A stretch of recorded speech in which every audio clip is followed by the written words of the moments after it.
வணக்கம் மக்களே, நான் சத்யவர்ஷா. இந்திய அரசியல் அமைப்பு ஆலோசகராக பணியாற்றி வருகின்றேன்.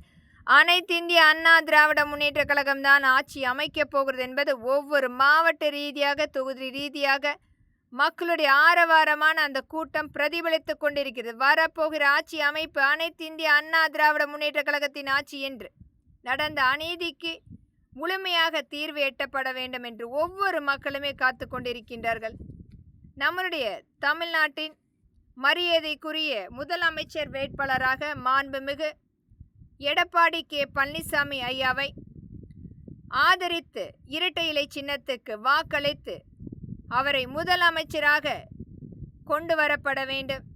இது அனைத்து மக்களின் சார்பாக எளிய மகளாக உங்களிடம் அவருக்கு அளிக்கக்கூடிய அந்த வாக்கு என்பது இன்றைக்கு இருக்கின்ற இந்த நம்மளுடைய சூழ்நிலையை கண்டிப்பாக மாற்றியமைக்கப்படும். நடந்த வன்கொடுமைகள் என்பது ஈடுகட்ட முடியாத ஒரு இழப்பு. குழந்தைகளுக்கும் பெண்களுக்கும் நடந்த அநீதி ஒவ்வொரு இடத்திலுமே குழந்தைகளையும் பெண்களையும் சீரழித்து ஒரு மிகப்பெரிய வன்கொடுமை நடந்திருக்கின்றது. 18,000 குழந்தைகள் சீரழிக்கப்பட்டு கற்பழிக்கப்பட்டு வழக்குகள் பதிவு செய்திருக்கின்றார்கள். பெண்கள் 35,000 பெண்கள் சீரழிக்கப்பட்டு கற்பழிக்கப்பட்டு வழக்குகள் பதிவு செய்திருக்கின்றார்கள். அந்த வழக்கை கூட இந்த திராவிட முன்னேற்ற கழகத்தினுடைய அடிமை இந்த காவல் அதிகாரிகள் கொத்தடிமைகளாக வாங்குகின்ற அந்த பணத்துக்காக அவர்களுடைய அஃபீஷியல் ரவுடிகளாக மக்களை அச்சுறுத்தக்கூடிய, அதுவும் அந்த பாதிக்கப்பட்ட குழந்தைகளையும் அந்த பெண்களையும் ஒரு மிகப்பெரிய அளவில் அவர்களுக்கு எதிராகவும் குற்றவாளிகளுக்கு துணையாக நின்ற இந்த காவல் அதிகாரிகள், இது மாதிரி காவல் அதிகாரிகள் நமக்கு வேண்டும் என்று மக்கள் தீர்மானிக்கப்பட வேண்டும். அதிலும் ஆளுகின்ற அரசாங்கமே இன்றைக்கு பெண்களை சீரழித்து கொண்டிருக்கிறது. அண்ணா பல்கலைக்கழகத்தில் நடந்த அந்த மாணவிக்கு நடந்த அநீதி என்பது ஒரு ஈடுகட்ட முடியாத இழப்பு.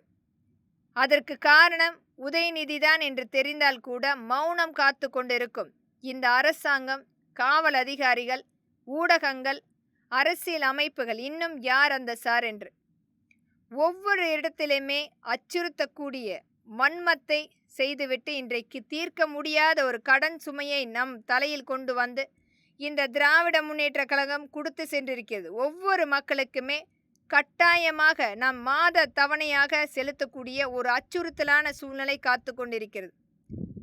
ஒரு 12 லட்சம் கோடி முழுமையாக நம்முடைய தமிழ்நாட்டினுடைய கடனாக முழுமையாக காத்திருக்கிறது. ஒரு தனிப்பட்ட ஒரு குடும்பம் முழுமையாக 5 ஆண்டில் 7 லட்சம் கோடி இன்றைக்கு முழுமையாக அவர்களுக்காக எடுத்து வைத்து தமிழ்நாட்டையே முழுமையாக வஞ்சித்து சென்றிருக்கிறது.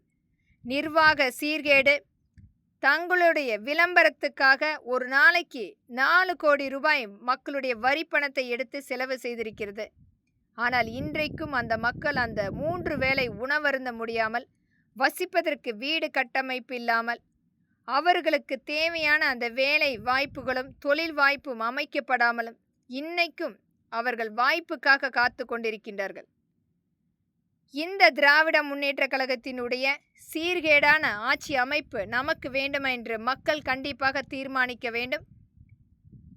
ஒவ்வொரு இடத்திலுமே இந்த திராவிட முன்னேற்ற கழகத்தினுடைய ஆக்கிரமிப்பு என்பது கோவில்களை இடிப்பதும், கோவிலில் உள்ள நம்மளுடைய வழிபாட்டு முறையை கூட சமஸ்கிருத மந்திரம் ஓதக்கூடாது, வழிபாடு செய்யக்கூடாது, தீபம் ஏற்றக்கூடாது என்ற செய்த வன்கொடுமை மக்களுடைய நம்பிக்கையை உடைத்து எதற்கெடுத்தாலும் மத்திய அரசை இன்றைக்கு குறை சொல்லி கொண்டிருக்கும் இந்த திராவிட முன்னேற்ற கழகம் அனைத்து வகையான பணத்தை எடுத்துக்கொண்டு மறைப்பதற்கான குற்றத்தை மட்டுமே மத்திய அரசை குறை சொல்லி கொண்டிருக்கிறது. நமக்காக, நம்முடைய பெண்களுக்காக கொண்டு வந்த அந்த மசோதா இடஒதுக்கீட்டை கூட நிராகரிப்பு செய்து பெண்களுக்கு செய்த மிகப்பெரிய வன்கொடுமை.